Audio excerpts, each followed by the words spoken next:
Hello students, good morning. उम्मीद करता हूँ आप सब बहुत अच्छे होंगे, आपकी स्टडी बहुत बढ़िया चल रही होगी। कल हमने आपको वैद्युत धारिता से संबंधित कुछ न्यूमेरिकल पार्ट्स कराए थे। उम्मीद है आपको बहुत अच्छे से समझ में आए होंगे। अगर आपको पसंद आए हों तो वीडियो को लाइक ज़रूर कीजिएगा, चैनल को सब्सक्राइब कीजिएगा ताकि आपके पास नई वीडियो का नोटिफिकेशन तुरंत पहुँच जाए। चलिए आज कोशिश करते हैं अपने इस न्यूमेरिकल सेशन को समाप्त करने की, और इसी के साथ में आपके लिए कुछ न्यूमेरिकल नए प्रकार के। तो आइए चलिए देखते हैं, जिसमें सबसे पहला न्यूमेरिकल है जो कि काफ़ी इंपॉर्टेंट है। कई बार बोर्ड में इस तरह के न्यूमेरिकल आए हुए हैं। आपने पिछले साल ऐसे न्यूमेरिकल शायद प्रश्न तनाव के चैप्टर में किए होंगे, छोटी बूंदों वाले। कुछ उससे मिलता जुलता न्यूमेरिकल आइए देखते हैं। यहाँ पर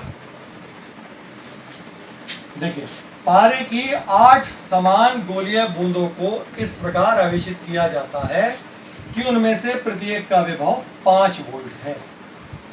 अब यदि इन बूंदों को मिलाकर एक बड़ी बूंद बना दी जाए, जैसा कि आपने प्रश्न तनाव वाले चैप्टर में भी किया था, छोटी बूंदों से या तो आप बड़ी बूंद बना रहे थे या बड़ी बूंद से छोटी बूंद, तो यहाँ भी हमने 8 छोटी बूंदों को मिलाकर एक बड़ी बूंद बना दी है। तो उस बड़ी बूंद का विभव क्या होगा, देखिए कैसे करते हैं। मैंने बताया ना, कुछ सवाल वैसा ही है, थोड़ा सा उससे परिवर्तन है। तो बिल्कुल उसी प्रकार से लगभग हम इसे हल करेंगे। बूंदों की संख्या n हमें दे रखी है 8।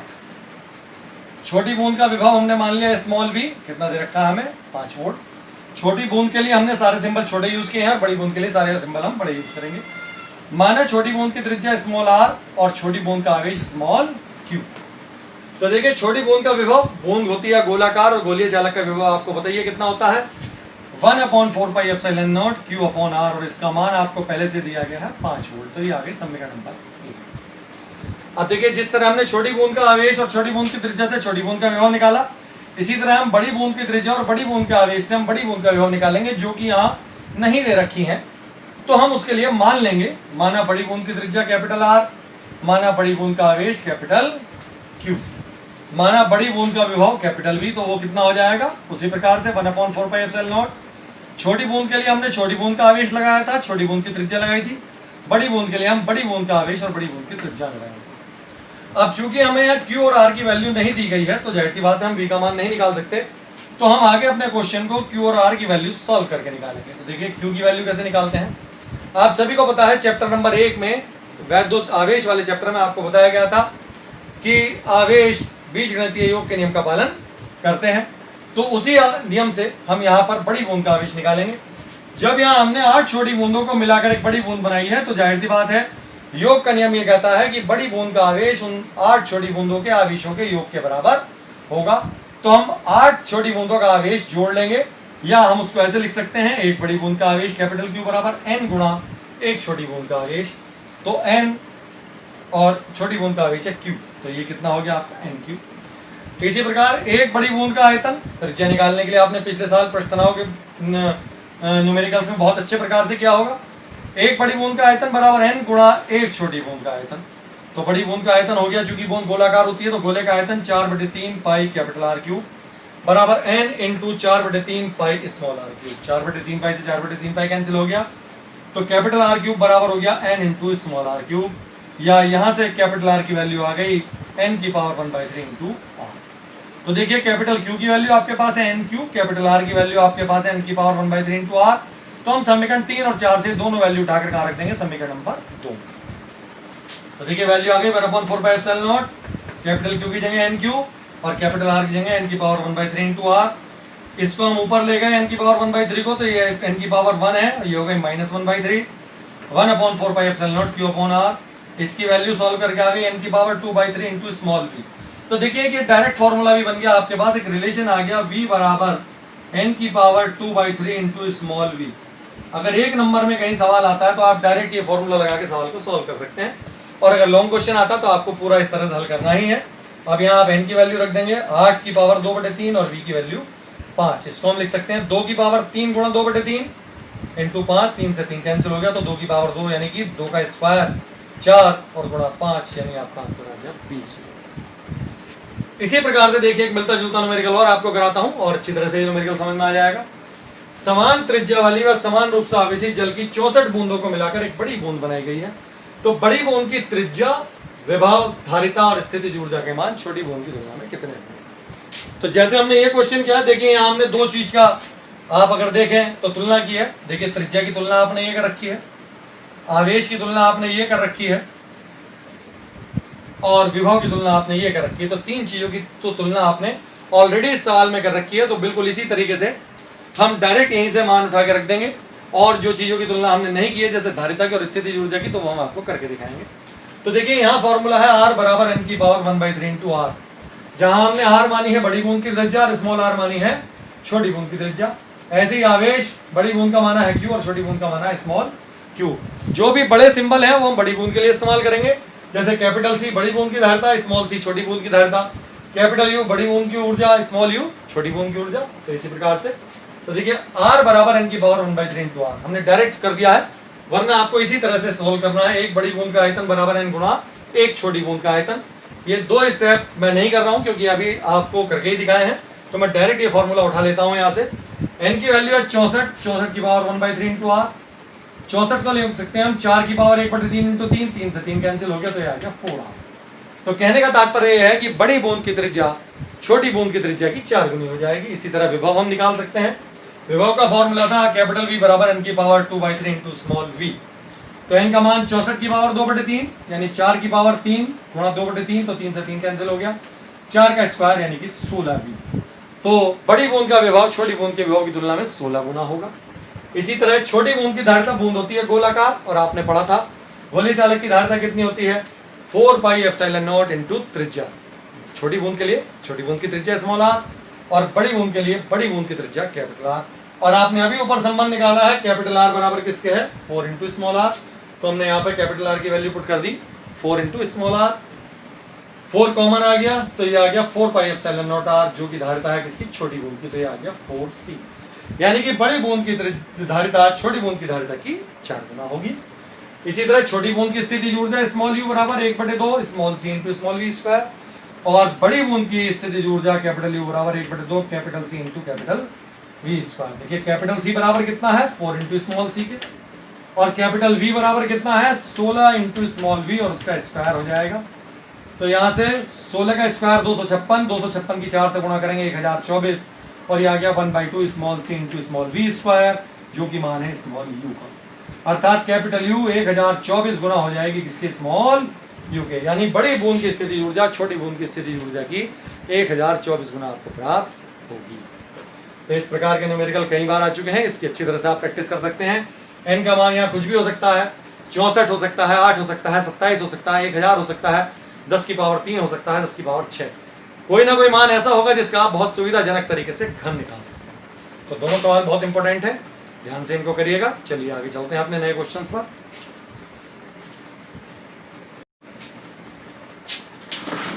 तो आइए चलते हैं नेक्स्ट न्यूमेरिकल पर।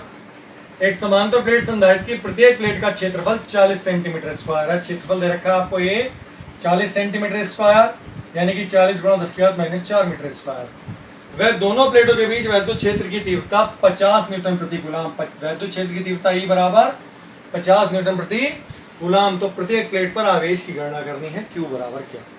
ये क्वेश्चन मैं आपको इसलिए करा रहा हूँ क्योंकि यहाँ पर कोई भी फॉर्मूला आपको ऐसा नहीं बताया गया जिससे आप डायरेक्ट वैद्युत क्षेत्र की तीव्रता और आवेश में संबंध निकाल सकें।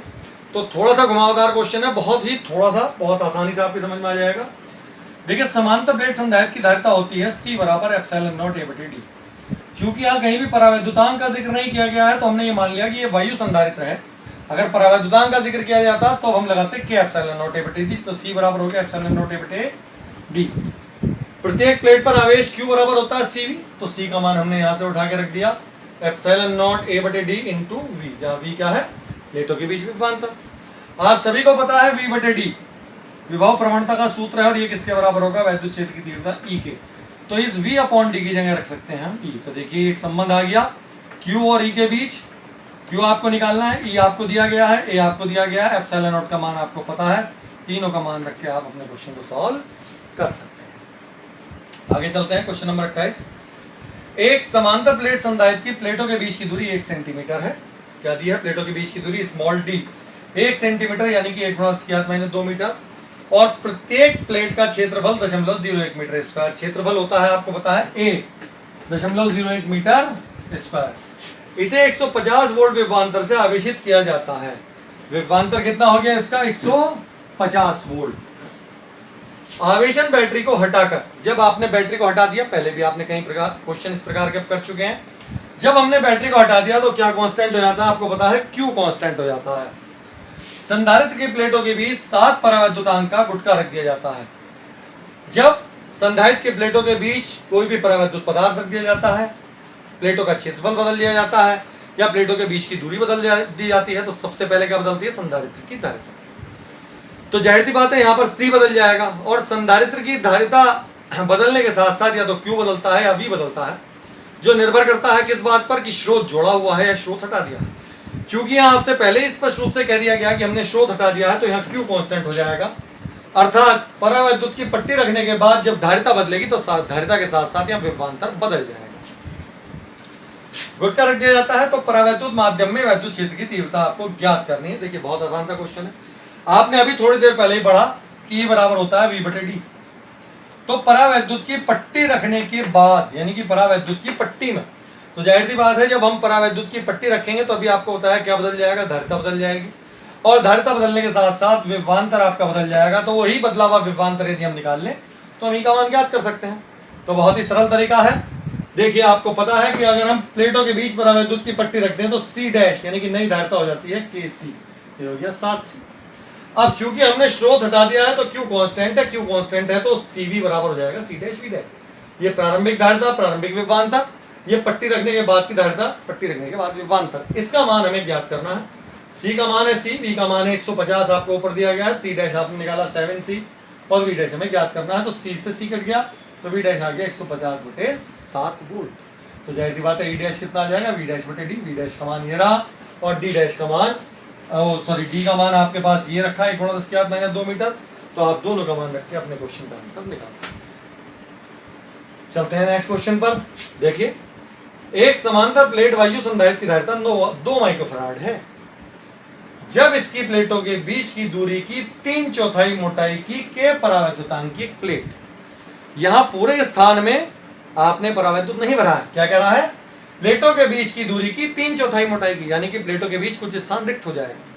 तो यहां धारिता का फॉर्मूला थोड़ा सा चेंज है, आपने पढ़ा होगा C डैश बराबर ε0A/D - T + T अपॉन के। तो यहाँ इस फॉर्मूले की हमें मदद लेनी पड़ेगी। प्लेट रखी जाती है तो धारिता 4 माइक्रोफैराड हो जाती है। धारिता 2 से बदल के कितनी हो गई? 4। यानी C आपका कितना था? ε0A/D, क्योंकि पहले ये वायु संधारित्र था तो इसकी धारिता थी 2 माइक्रोफैराड, यानी कि 2×10⁻⁶ फैराड। और जब आपने 3/4 मोटाई की के परावैद्युतांक की पट्टी रख दी तो अब इसकी धारिता हो चुकी है 4 माइक्रोफैराड, यानी C डैश बराबर ε0A/D - T + T अपॉन के। कितनी हो गई? 4 माइक्रोफैराड, यानी 4×10⁻⁶ फैराड। और T का मान कितना दिया है? 3/4 मोटाई। प्लेटों के बीच की दूरी हमने कितनी मानी है? D। तो T का मान हो जाएगा 3D/4। जाहिर सी बात है हम दोनों को भाग कर लें क्योंकि C डैश का मान हमारे पास है, C का मान हमारे पास है। तो ε0 से ε0A कट गया, बचा कितना? D - T + T upon K upon D।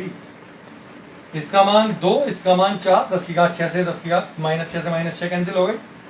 D - T की वैल्यू हमने रख दी 3D/4 + 3D/4K अपॉन D। इसको क्रॉस प्रोडक्ट कर लिया, 2D - 3D/2 + 3D/2K। अब इसका पक्षांतर करके आप K की वैल्यू को बहुत आराम से सॉल्व कर सकते हैं। K की वैल्यू आ जाएगी आपके पास 3।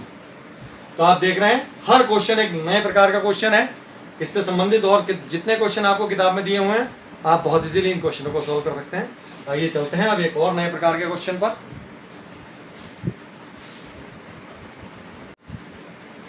तो आइए चलते हैं अपने नेक्स्ट क्वेश्चन पर।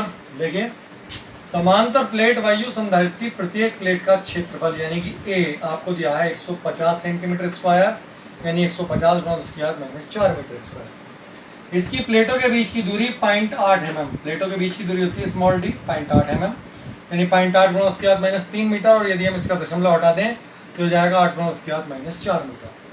इसे 1200 वोल्ट के विभवांतर तक आवेशित किया गया है। विभवांतर भी बराबर हो गया 1200 वोल्ट। तो इसमें संचित ऊर्जा ज्ञात करो। U निकालना है आपको, बिल्कुल सीधा सा सवाल है। U बराबर होता है 12 CV²। तो C आपके पास नहीं है, लेकिन C निकालने के लिए आपको A और D और ε0 तीनों चीज दी गई हैं। तो ε0A अपॉन D से आपने निकाला C और यहाँ पर इसका मान रख दिया C का और V का, और आपका ये आंसर है। ये तो बहुत सिंपल सा क्वेश्चन, आप देखिए आगे देखते हैं। इसकी ऊर्जा तब कितनी होगी जब इसे 3 परावैद्युतांक के परावैद्युत माध्यम से भरकर आवेशित किया जाए। यानी पहले बिना माध्यम भरे आवेशित किया गया, यानी इससे बैटरी जुड़ी हुई है।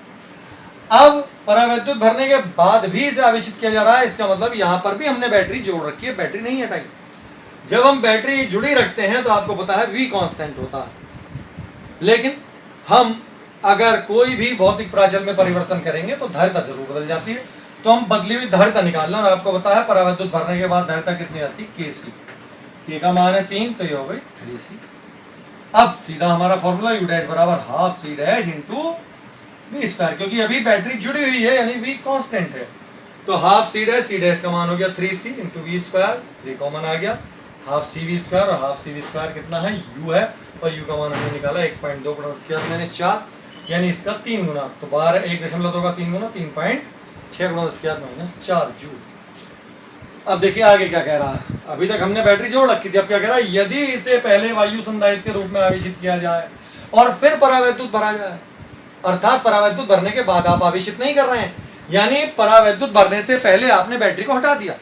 तो यदि आप परावैद्युत भरने से पहले बैटरी को हटा देते हैं तो Q कांस्टेंट होता है, फिर धारिता बदलने के साथ साथ विभवांतर भी बदल जाएगा। तो दोनों बातों में देखिए परिवर्तन हो गया। यहाँ हमने बैटरी जुड़ी रखी है तो C तो बदला परंतु V नहीं बदला, लेकिन यहाँ हमने परावैद्युत भरने से पहले इसे वायु संधारित्र के रूप में ही आवेशित कर लिया है, अर्थात यहाँ पर हमने परावैद्युत भरने के समय पर बैटरी को हटा दिया है, यानी बैटरी को हटा दिया है तो अब धारिता के साथ साथ विभव में भी परिवर्तन होगा।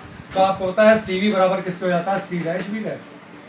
C वही का वही, V वही का वही, C डैश कितना हो गया 3C, यानी KC, और V डैश हमें निकालना है तो C से C कैंसिल हो गया, V डैश बराबर आ गया V/K।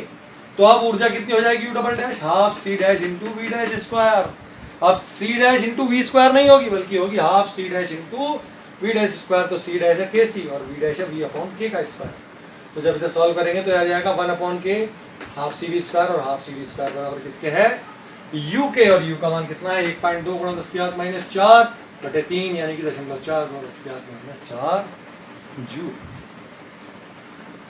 आइए नेक्स्ट क्वेश्चन पर चलते हैं। ये इससे भी थोड़ा सा अलग प्रकार का क्वेश्चन। देखिए दोनों कंडीशन यहाँ पर है, बैटरी हटा दी और बैटरी जोड़ दी, हमें दोनों कंडीशन में काम करना। तो देखिए किस तरह करेंगे। एक समांतर प्लेट संधारित्र की प्रत्येक प्लेट का क्षेत्रफल 100 सेंटीमीटर स्क्वायर है। क्षेत्रफल दे रखा है आपको ये 100 सेंटीमीटर स्क्वायर, यानी 100 × 10⁻⁴ मीटर स्क्वायर। उनके बीच की दूरी स्मॉल डी आपको दी है 2 सेंटीमीटर, यानी 2 × 10⁻² मीटर। बैटरी द्वारा 3000 वोल्ट तक आवेशित किया गया, यानी विभवांतर दिया आपको 3000 वोल्ट। तो बैटरी हटाकर और बैटरी जुड़ी रखकर प्लेटों के बीच की दूरी 5 सेंटीमीटर बदल दी। देखिए आपने प्लेटों के बीच की दूरी 2 से कर दी 5, तो जाहिर सी बात है सबसे पहले क्या बदलेगी, धारिता। और धारिता के साथ यहाँ पर चूंकि आपने बैटरी हटा दी तो Q कांस्टेंट हो जाएगा, V बदलेगा, और चूंकि यहाँ बैटरी जुड़ी हुई है तो यहाँ V कांस्टेंट हो जाएगा, Q बदलेगा। तो दोनों स्थितियों में आपको प्लेटों के बीच वैद्युत क्षेत्र की तीव्रता और स्थितिज ऊर्जा ज्ञात करनी है। तो देखिए सबसे पहले हमने जब तक दूरी परिवर्तन नहीं किया तो हम निकालते हैं प्लेटों के बीच क्षेत्र की तीव्रता। क्या आ जाएगा, V/D। V आपका है 3000 और D आपका है 2 × 10⁻²। ये आ गई वैद्युत क्षेत्र की तीव्रता 1.5 × 10⁻⁵ वोल्ट प्रति मीटर। अब हम निकालते हैं संधारित्र की धारिता। C बराबर ε0 A/D। ε0 का मान आपको पता है, A का मान आपको दिया है 100 × 10⁻⁴ और D का मान आपको दिया है 2 × 10⁻²।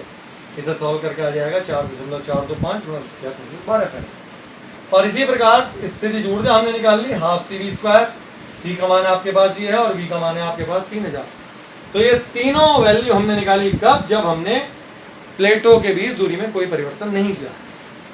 अब हम दोनों कंडीशन में अलग अलग प्लेटों के बीच की दूरी में परिवर्तन करते हैं और देखते हैं इनके मान में क्या परिवर्तन होता है।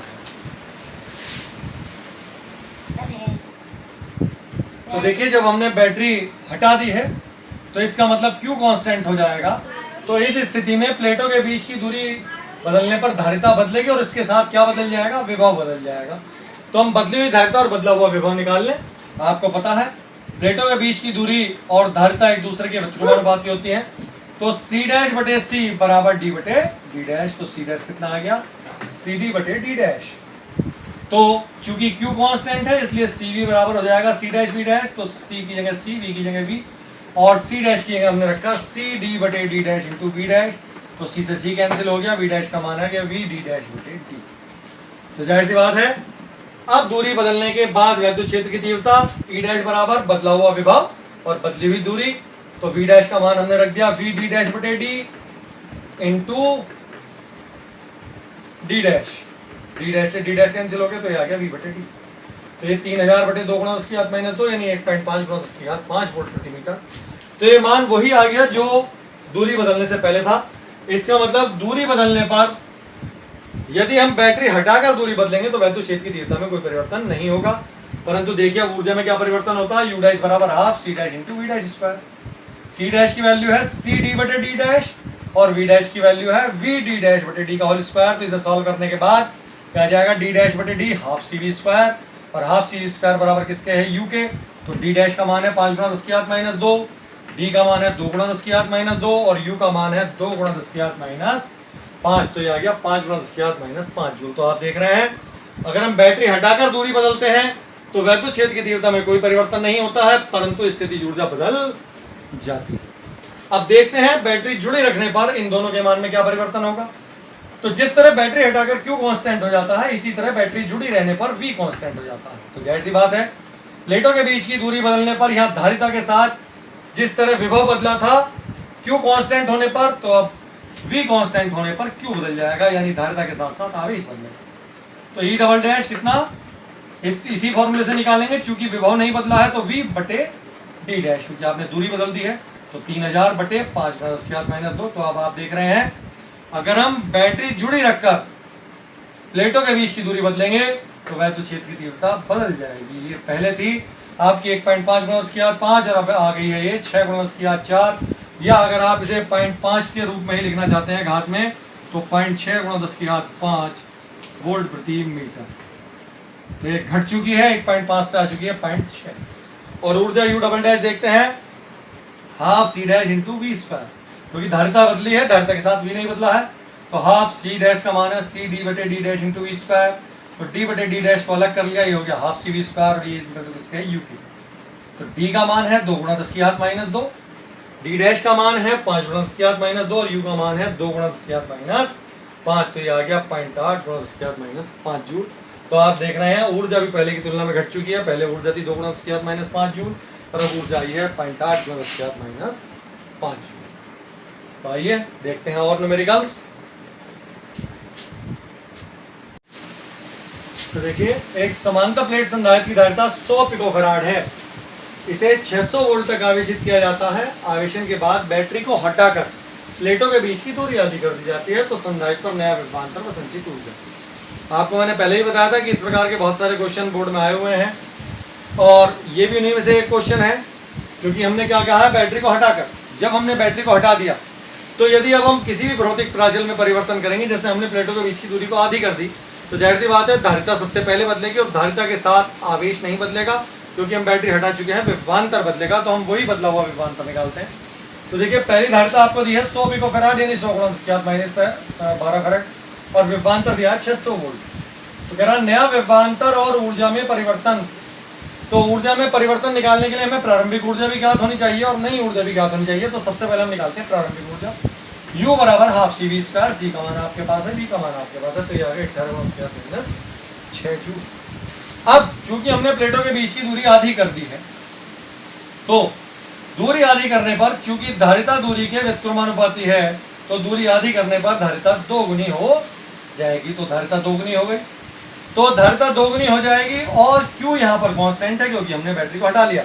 तो इसलिए CV बराबर C डैश B डैश से जब हम यहाँ पर इसके मान रखेंगे तो धारिता 2 गुनी करने पर विभव हमारा आधा हो जाएगा। तो हमारी नई ऊर्जा कितनी आ जाएगी, U डैश बराबर half C dash B dash square बराबर हाफ C डैश का मान रख दिया 2C और B डैश का मान रख दिया V/2 और उसका वर्ग। तो जब इसे हम सॉल्व करेंगे ये आ जाएगा 1/2 गुणा 1/2 CV स्क्वायर, और 1/2 CV स्क्वायर है प्रारंभिक ऊर्जा U, यानी आ गया U/2 और U का मान है 18 गुणा 10 की घात माइनस 6। तो इसका आधा हमने कर दिया। तो अब हमारी नई ऊर्जा आ गई 9 गुणा 10 की घात माइनस 6 जूल। तो अब हम अपनी ऊर्जा में परिवर्तन ज्ञात कर सकते हैं, प्रारंभिक ऊर्जा माइनस अंतिम ऊर्जा। तो 18 गुणा 10 की घात माइनस 6 में से आप 9 गुणा 10 की घात माइनस 6 घटाकर परिवर्तन ज्ञात कर सकते हैं और ये परिवर्तन आ गया 9 × 10 माइनस 6 जूल की कमी, क्योंकि आप देख रहे हैं स्पष्ट रूप से पहली ऊर्जा ज्यादा थी और बाद वाली ऊर्जा कम है, तो हमारी ऊर्जा में कमी हुई। इसी प्रकार से एक अगला क्वेश्चन चलते हैं। देखिए, समांतर प्लेट संधारित्र की धारिता 50 पिकोफैराड है। धारिता हो गई C बराबर 50 पिकोफैराड, यानी 50 × 10 - 12 फैराड, और इनकी प्लेटों के बीच की दूरी 4 mm है। तो दूरी हो गई स्मॉल d बराबर हमारे पास 4 mm, यानी 4 × 10 - 3 मीटर। इसे बैटरी द्वारा 200 वोल्ट तक आवेशित किया जाता है, तो बैटरी द्वारा हमने इसे 200 वोल्ट तक आवेशित कर दिया और अब बैटरी को हटा दिया जाता है। तो देखिए, जब आप बैटरी हटाएंगे तो जाहिर सी बात है क्या कांस्टेंट हो जाएगा। अभी पहले भी आपको इस सवालों में बताया जा चुका है कि बैटरी हटाने पर आवेश कांस्टेंट हो जाता है। अब यदि हम प्लेटों के बीच परावैद्युत की पट्टी रख रहे हैं जिसकी मोटाई कितनी है 2 mm, यानी 2 × 10 - 3 मीटर, और परावैद्युतांक कितना है 4, तो परावैद्युत की पट्टी रखते ही सबसे पहले धारिता में परिवर्तन हो जाएगा। और धारिता कितनी हो जाएगी आपको पता ही है, पट्टी रखने पर धारिता हो जाती है ε0A/d - t + t/k। तो अब यदि धारिता बदलेगी तो चूंकि आप बैटरी हटा चुके हैं तो Q तो कांस्टेंट रहेगा, परंतु Q के साथ क्या बदल जाएगा, सॉरी C के साथ क्या बदल जाएगा, V बदल जाएगा। तो हमसे आवेश भी निकलवा रहा है और विभवांतर भी निकलवा रहा है। तो पहले आवेश की बात करते हैं। तो देखिए, हमने बताया Q तो कांस्टेंट है, यानी Q डैश और Q दोनों बराबर होंगे, अंतिम आवेश और प्रारंभिक आवेश बराबर होंगे, और Q बराबर कितना होगा C हमारे पास है 50 × 10 - 12 और V हमारे पास 200, तो ये आ गया 10 - 8 कूलम, जो कि अपरिवर्तित रहेगा। अपरिवर्तित का मतलब प्रारंभ में भी इतना था और अब भी इतना ही। अब हम निकालते हैं V के मान में क्या परिवर्तन होगा। तो देखिए, Q कांस्टेंट, तो CV बराबर C dash V dash, C का मान ε0A/d × V, C डैश का मान ε0A/d - t + t/k × V dash. ε0A से ε0A कट गया, इसका पक्षांतर कर लिया, इसको हम ऊपर ले गए और यहाँ हमने सबका मान रख दिया। D का मान है 4 mm, यहाँ चूंकि सारे मान ऊपर नीचे हम अनुपात निकाल रहे हैं दूरियों में, तो इसलिए हमने mm में ही रख दिए हैं। आप चाहें तो 10 - 3 भी लगा के कर सकते हैं, वो कॉमन आके कट जाएगा। तो 4 - t है 2 + t 2 और k है 4 और बटे d है 4। तो इसे सॉल्व करके ये आ जाएगा आपका 5/8 V, और V का मान है 200, तो 8 से 200 काट दिया हमने 25 बार, और 25 की जब 5 से गुणा करी तो आंसर आ गया 125 वोल्ट। तो देखिए, दो आंसर हमारे पास आ गए, अंतिम आवेश और अंतिम विभवांतर। अब हमें निकालनी है अंतिम ऊर्जा और साथ में ऊर्जा हानि। तो ऊर्जा हानि निकालने के लिए हमें प्रारंभिक ऊर्जा और अंतिम ऊर्जा दोनों का ही मान ज्ञात होना चाहिए। तो हम क्रमबद्ध तरीके से पहले प्रारंभिक ऊर्जा निकालते हैं, फिर अंतिम ऊर्जा, और फिर निकालेंगे ऊर्जा हानि।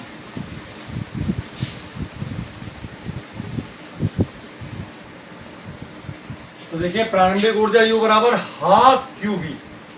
तो आप कहेंगे हमने फार्मूला क्यों नहीं लगाया ½ CV²। हम लगा सकते हैं ½ CV² क्योंकि हमारे पास C का मान भी दिया गया है और V का मान भी दिया गया है हमें 200 वोल्ट। लेकिन अगर हम यहाँ पर परावैद्युत भरने के बाद ऊर्जा लगाएं, फॉर्मूला लगाएंगे ½ C dash × V dash square, तो चूंकि V डैश तो हम निकाल चुके हैं 125 वोल्ट, हमने कहीं भी C डैश का मान नहीं निकाला, तो यहाँ हमें पहले C डैश का मान भी निकालना पड़ेगा। तो और हमें 2 या 3 स्टेप ज्यादा काम करना पड़ेगा। तो उससे बचने के लिए हमने यहाँ फॉर्मूला लगाया ½ QV, क्योंकि आपने पढ़ा है Q डैश और Q दोनों बराबर हैं 10 - 8, और पहले भी है 200 वोल्ट, तो इससे मान आ गया 100 × 10 - 8 कूलम। और परावैद्युत भरने के बाद ऊर्जा U डैश बराबर ½ Q डैश × V डैश। तो Q डैश का मान भी उतना ही है 10 - 8, और V डैश का मान आपने निकाला 125 से आ गया 62.5 × 10 - 8 कूलम। तो इसलिए यहाँ पर बेहतर है ये वाला फॉर्मूला लगाना, ½ QV या ½ Q डैश V डैश, बस, और कोई वजह नहीं है। आप लगाने को ½ CV² और ½ C dash V dash square भी लगा सकते हैं, लेकिन थोड़ा सा क्वेश्चन और लेंदी हो जाएगा, आपको C डैश का मान निकालना पड़ेगा। तो ऊर्जा में परिवर्तन ΔU बराबर U - U डैश, दोनों का आपने अंतर निकाल लिया। और आप देख रहे हैं खुद ब खुद कि पहले प्रारंभिक ऊर्जा ज्यादा थी और अंतिम ऊर्जा कम है, तो यहाँ इतनी ऊर्जा में क्या आ गई, आपके कमी आ गई। तो उम्मीद है आपको यहाँ तक के क्वेश्चन बहुत अच्छे से समझ में आए होंगे। चलिए आज के सेशन का लास्ट क्वेश्चन करते हैं। अभी क्वेश्चन कुछ बच गए हैं, तो हमारा ये सेशन आज समाप्त नहीं हो पाएगा। इस सेशन को हम फिनिश करेंगे अपने कल, लेकिन फिलहाल आज के लिए लास्ट क्वेश्चन। तो आइए चलते हैं आज के सेशन के लास्ट क्वेश्चन पर। एक समांतर प्लेट संधारित्र की प्लेटों के बीच 0.05 मीटर की दूरी है, अर्थात डी आपको दिया है 0.05 मीटर। इनके बीच 3 × 10⁴ वोल्ट प्रति मीटर का वैद्युत क्षेत्र स्थापित है, अर्थात आपको दिया है ई। अब बैटरी को हटाकर 0.01 मीटर मोटी अनावेशित एक धातु की प्लेट को, देखिए बैटरियां हटा दी गई है, 0.01 मीटर मोटी अनावेशित एक धातु की प्लेट को संधारित्र के बीच प्लेटों के समांतर प्रवेश कराते हैं। तो प्लेटों के मध्य आपको विभवांतर निम्न 3 अवस्थाओं में निकालना है। एक तो धातु की प्लेट को प्रवेश कराने से पहले, एक प्रवेश कराने के बाद, और यदि धातु की प्लेट के स्थान पर हम एक परावैद्युत पदार्थ की प्लेट प्रवेश कराएं तो विभवांतर क्या होगा, उस परावैद्युत पदार्थ का परावैद्युतांक है 2। तो देखिए जब तक हमने धातु की या किसी भी प्रकार की कोई प्लेट प्रवेश नहीं कराई है तो वो सिंपल एक वायु संधारित्र है, और वायु संधारित्र की प्लेटों के बीच विभवांतर होता है E × D। ए आपको दिया गया है 3 × 10⁴ और डी आपको दिया है 0.05। इसे सॉल्व करके आंसर आ गया 1.5 × 10⁻³ वोल्ट। जब हम धातु की या परावैद्युत की पट्टी को प्रवेश कराते हैं तो आपने तुल्य धारिता निकाली थी, तो तुल्य धारिता में आपको बताया गया था कि प्लेटों के बीच की जो प्रभावी दूरी है वो कितनी हो जाती है। अगर आपको याद हो फॉर्मूला था C = ε0A/d - t+t/k। तो ये क्या है, ये है प्लेटों के बीच की प्रभावी दूरी। तो यानी अब प्लेटों के बीच की दूरी d न रहकर कितनी हो गई, d - t+t/k। लेकिन धातु के लिए k का मान होता है अनंत, तो जब हम यहाँ k अनंत रखेंगे तो t/अनंत यानी ये क्या आ जाएगा 0। तो d - t+0 यानी फॉर्मूला बन जाएगा आपका E/d - t की वैल्यू आपको पता है 3 × 10⁴, d की वैल्यू 0.05, t की वैल्यू 0.01, तो ये आ गया 0.04, और जब इसे गुणा करके सॉल्व करेंगे तो ये आ गया आपका आंसर 1.2 × 10⁻³ वोल्ट। और यदि हमने परावैद्युत की पट्टी रखी है तो जाहिर सी बात है k का कुछ ना कुछ मान होगा, वो मान हम यहाँ रखेंगे और अपने इस क्वेश्चन को सॉल्व करेंगे तो आंसर आ जाएगा हमारा 1.35 × 10⁻³ वोल्ट। तो उम्मीद है आज का सेशन भी आपको पसंद आएगा, सारे न्यूमेरिकल आपको अच्छे से समझ में आ जाएंगे। कल हम इस अपने सेशन को बिल्कुल समाप्त करेंगे, तब तक के लिए गुड डे, गुड बाय।